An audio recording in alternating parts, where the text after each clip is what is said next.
Alors moi c'est Héloïse B, je chante et j'écris de la variété française et je viens de sortir mon premier EP qui s'appelle Multicolore. Je veux peindre ma chambre en multicolore, mettre des poignées en forme de cœur sur les tiroirs de mes peurs. Alors ça fait hyper longtemps que je compose des chansons et que j'ai envie de les enregistrer et de les faire découvrir aux gens. Donc l'EP ça traînait dans ma tête depuis un moment en vrai, mais j'ai lancé vraiment le projet il y a 1 an parce que j'ai lancé un Ulule, un crowdfunding pour pouvoir réaliser cette EP. Donc j'ai lancé ça, puis toutes les étapes pour en arriver à aujourd'hui où l'EP est sorti.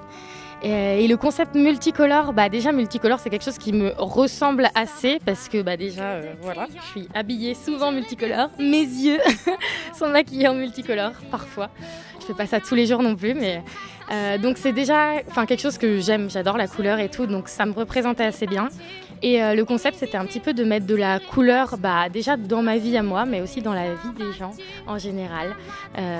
Voilà pourquoi j'ai choisi le multicolore. C'est beau ce que tu dis Néo, c'est très beau. Franchement c'est exactement ça. Après je voulais pas rentrer non plus dans un truc un peu de l'ode à la poursuite du bonheur. Je veux pas rentrer là-dedans parce que je sais que c'est pas facile ni pour moi ni pour beaucoup d'entre nous d'être bien en fait, de rechercher ce bien-être. Et du coup dans cette chanson, voilà, pour moi c'était pas vraiment courir après le bonheur, mais plus même dans les moments où c'est sombre et où c'est pas facile et où en vrai ça arrive et ça arrive à tout le monde. Il peut y avoir des petites choses qui sont quand même chouettes, des petits moments justement de couleur. Donc voilà, c'était plus rechercher ces petits moments de bonheur même dans les moments sombres de notre vie. Quand j'écris, du coup, j'ai pas vraiment un squelette, comme tu dis. Il n'y a pas une structure réelle. C'est juste qu'à un moment donné, je vais ressentir certaines émotions où il va m'arriver quelque chose et je vais avoir envie d'écrire sur ça. Et ça va venir un peu naturellement. Je vais pas vraiment faire, par exemple, un brouillon et après me dire, ok, je vais essayer d'organiser tout ça pour que ce soit plus joli ou de le mettre en forme. Non, c'est vraiment, il y a le refrain qui arrive, je chante une mélodie, il y a des mots qui me viennent. Et c'est assez naturel. Il y a même des fois où je commence à composer une chanson, je sais même pas de quoi je vais parler dans la chanson, tu vois, genre je commence à écrire et en fait c'est ça qui vient naturellement. C'est assez bizarre, des fois j'ai l'impression d'être un peu en transe, tu vois, ou un peu bourrée sur les bords. Je crois que je suis née bourrée et du coup voilà, donc c'est pas très structuré ce que je fais, c'est vraiment naturel et voilà, bien sûr il y a de la recherche, mais c'est fait sur le moment. Ouais, il y a une chanson, Je deviens folle, où je le dis justement, même sans alcool, je marche de traviole. C'était un peu un truc de... même sans alcool, en fait, je galère dans ma vie et il n'y a rien qui est genre droit et justement structuré. C'est toujours un peu le bordel. Canicule d'amour, des hauts le cœur, des hauts le corps encore et encore. C'est notre canicule d'amour. Chanter en chœur au corps à corps encore et encore. C'est vrai.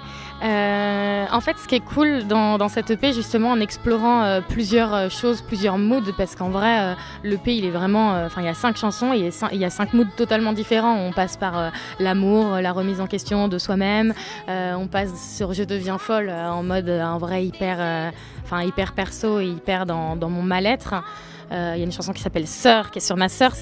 Il n'y a pas vraiment de fil conducteur dans mon EP. C'est vraiment 5 moods différents. Et c'est cool parce que ça fait justement un peu référence aussi à multicolore. Il y a plusieurs couleurs différentes dans l'EP. Et effectivement, ça aura permis de toucher un petit peu à tout et de voir ce qui me plaît le plus, dans quoi je suis le plus à l'aise. Et voilà, ça fait une bonne expérience. Et c'est un très beau compliment, tu viens de citer les 4 artistes que j'admire le plus. Franchement, quasiment. Franchement, Cœur de pirate, ça a été vraiment mon influence de quand j'étais ado. Je l'écoute depuis très très longtemps, Cœur de pirate. Et il y en a beaucoup qui me ressortent ça régulièrement. Ah, t'as un petit grain Cœur de pirate et tout. Donc je trouve ça assez chouette. Vianney et Ben Mazué, c'est beaucoup mon présent. C'est les 2 artistes vraiment que je suis énormément et que j'aime énormément au niveau de l'écriture. Et Pomme, très chouette aussi, donc très beau compliment.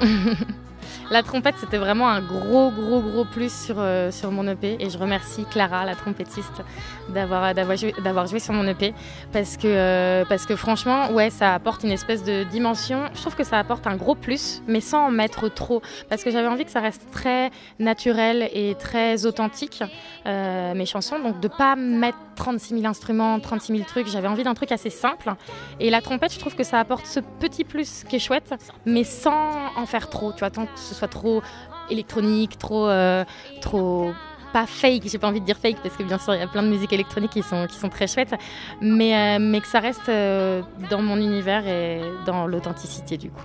Et bien franchement, quoi me souhaiter pour la suite? Que ça continue comme ça, de nouvelles chansons, de nouveaux auditeurs, et voilà, potentiellement une nouvelle, m'entourer un petit peu d'une petite équipe de musiciens, de professionnels de la musique. Ça serait top pour pouvoir avancer dans mon projet peu à peu et de manière toujours authentique.